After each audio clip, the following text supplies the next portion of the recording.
This past week, my bobbin winder said, "No, I'm not gonna work for you." Anyway, my bobbin winder stopped working and I did not understand why. So I checked my manual and I saw that this part is the part that houses everything. So I had to unscrew it to see what the issue was.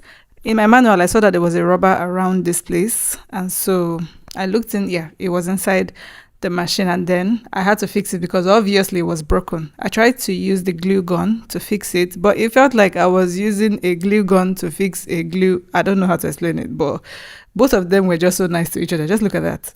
Anyway, I had fire. I tried fire. This was the worst test. I tried fire, it did not work. So I ended up just using a duct tape to wrap that around, and I put it in here just to see if it's going to work. Screwed it all the way back.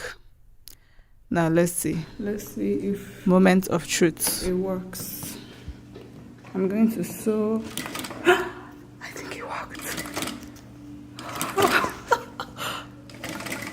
Oh my gosh, yay, I'm a technician. Well, I noticed that the movement is not that smooth. Maybe it's because of the duct tape, but I'll go use it like that. I'll use it like that until I get a replacement for that particular rubber. Yay! Okay, so if you have this issue, you know what to do.